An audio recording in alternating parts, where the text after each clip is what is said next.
What's up, everybody? Thank you all for coming out today to Foot Locker at the QV. We've got a very special guest in the building today.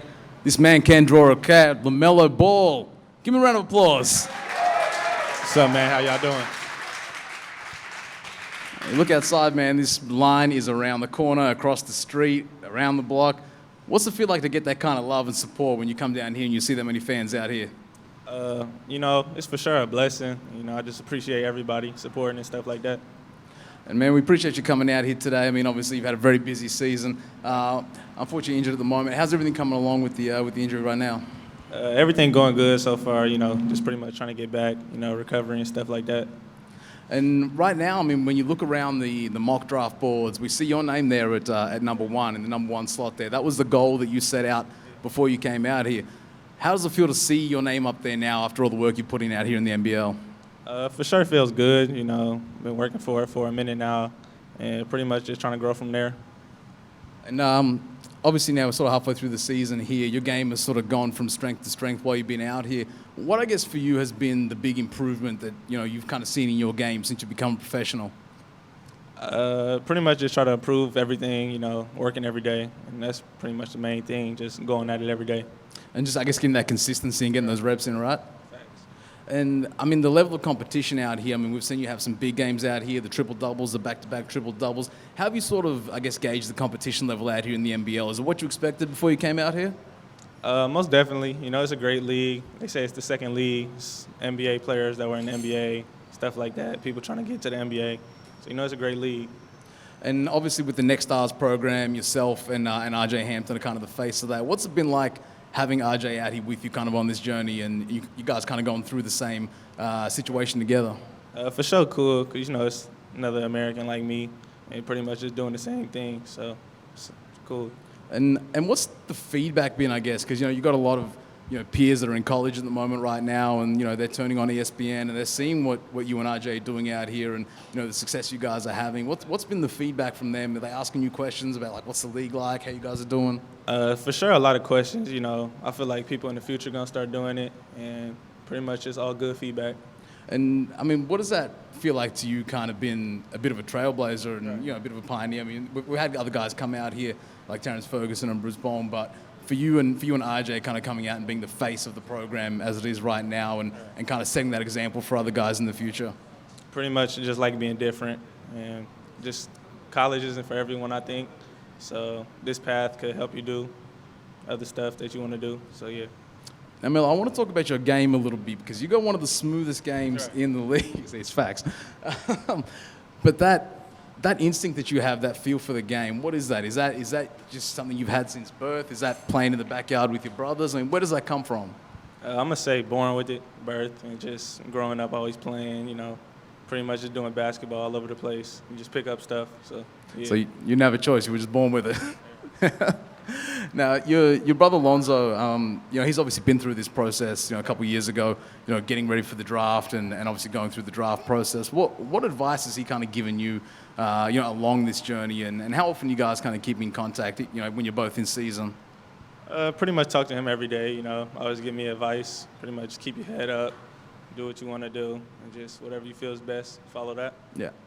And, you get a lot of play comparisons. People say, oh, he kind of plays like this guy or he looks like another guy. But, you're very much blazing your own trail. But you have a very, very unique game. But which of the guys in the league, in the NBA, either past or present, that you kind of look at and say, hey, I'm going to take that from his game, bring it to my game, or certain guys you kind of, look to adapt your game with? I feel like I play like myself, but people I watch and I just really like James Harden, KD.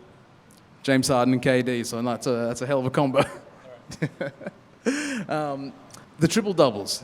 You've been out here breaking records, the triple-double, the back-to-back triple-doubles, but afterwards we see the video of you in the gym, working out, getting up shots after having career games like that. Can you kind of talk to us about that mindset of when you have such success like that, but you're still in the lab doing work? What's behind that mindset?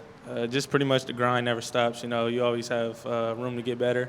So after you have a good game, probably just get back in there and just keep working. And you're out here with JJ. He's been out here with you, training you, pushing you. Can you talk a little bit about, I guess, your development, with JJ and the kind of things that you guys are working on heading into the draft? For sure. It's a great mentor, pushed me to get better every day, and pretty much made me what a man I am today. And you've got a lot of other mentors as well in that Hawks locker room. There's a lot of veteran guys out there, guys like David Anderson, Aaron Brooks, Josh Boone. They've all played at a high level for a long time. I mean, what's it like being able to pick those guys' brains and have them sort of in and around every day? Right, it's cool. It's a lot of knowledge, so most of them pretty much just trying to help. So yeah. And how's the environment, I guess, with the team? You've said it's a pretty fun, laid-back team, and you kind of settle in pretty quickly. Yeah, because it's kind of mixed up with like all the young people and then all the old people. So People on this side. It's a fun little team, bro. Yeah, that's good, man. That's good. And speaking of your teammates, you got a new teammate, and also an old acquaintance. Billy Preston's coming to join the team. You guys obviously know each other from back home, played against each other in high school. What's it going to be like being able to share the court with him? I feel it's going to be a great thing to watch. Pretty much grew up with him. So, yeah. So that chemistry is automatic? Yeah, chemistry already there and stuff. Yeah, you heard it here first. Now, we're in this amazing Foot Locker. There's sneakers everywhere, sneakers galore. So I want to talk kicks for a little bit with you, Melo. We've seen you in a lot of different shoes this season, but what's your all-time favorite sneaker to hoop in? What's all-time favorite sneaker to hoop in? I'm going to go with KD 12. KD 12? Yeah. Now, KD came out and said that the KD 4s were actually yours now. They're the LaMelos. What did that feel like? What did you think of that when he came out and said that on Twitter? He saw you hooping in them. Nah, it's a cool little moment because, growing up, I always wore KDs. For him to say that, it was cool. And off the court, what's if you're not playing, what are you wearing around? Probably like some red bottoms. I'll say those. Ah, man, it's classy. Of course, man. And speaking of KD, what's that relationship like with him? Do you guys have much of a relationship, or is it just kind of admiring? Talk to him here and there and stuff like that. Yeah, and do you kind of look at someone like that as someone you can go to for advice or pick his brain? Yeah, most definitely. Yeah, that's not a bad guy to to be able to talk to. Yeah, 100%. Now I want to talk a little bit about life in Wollongong. You've been there for a while now. You've been there in Illawarra. What's it been like in the city, and how has the city kind of embraced you? It's cool. It's kind of quiet. I mean, you go there, get away from stuff, keep your mind right. In the beach, like 5-minute walk. So it's all cool. So it's kind of like back home a little bit. It's chill, bro. Yeah, and one of the cool things as well, you've only been out there for a few months, but we see you out there in the community. We see you giving back, doing stuff at schools with the kids. I mean, how important is that for you, even though you've only been here for a little bit, to still give back like that? I feel you should always give back. They come into the game supporting and stuff, so I feel like it's the least I could do. And we'll stay with Wollongong for a second. I know you're a regular down at Chico's. Yeah. Is that your go-to Australian food, or what are the Australian foods you've really taken to? Probably Chico's, and it's a little Mexican spot called like Guzman's. Guzman, yeah. Guzman and Gomez, I know that. That place good. Get the burrito bowl. Nah, I be getting the tacos. Tacos, like the churros, yeah. So Guzman and Gomez won, or Chico's? Tied. They both tied. They both tied, yeah. But is Chico's better than In-N-Out? Nah. I can't. It's close. Yeah. It's close. Now, speaking of Illawarra, obviously that's where you've been for the last few months, playing with the Hawks. I want to sort of go into the mind a little bit of your game day routine. You wake up and it's game day. I want to give the guys here a little insight into what sort of goes through your mind, what you're doing on game day to get yourself ready to compete at the highest level. Pretty much get a good breakfast from JJ and a smoothie, something like that. And then after that, go to probably shoot around. After that, just listen to music into the game. That was my next question. I see you with the headphones on now. You got the headphones on pre-game. What's in Melo's headphones? What do you listen to right now? The new Roddy Ricch just came out. Yeah. So I'm listening to that right now. And Lil Durk, that just came out. So pretty much playing those. Alternating those two? Yeah. I'm going to put you on the spot a little bit. You can be your top 5 dead or alive rappers. It doesn't have to be all time. It can be right now. Give me your top 5 who you're listening to right now. Oh, that I listen to right now? That you listen to right now. That I listen to right now, so obviously Lil Durk, Roddy Ricch.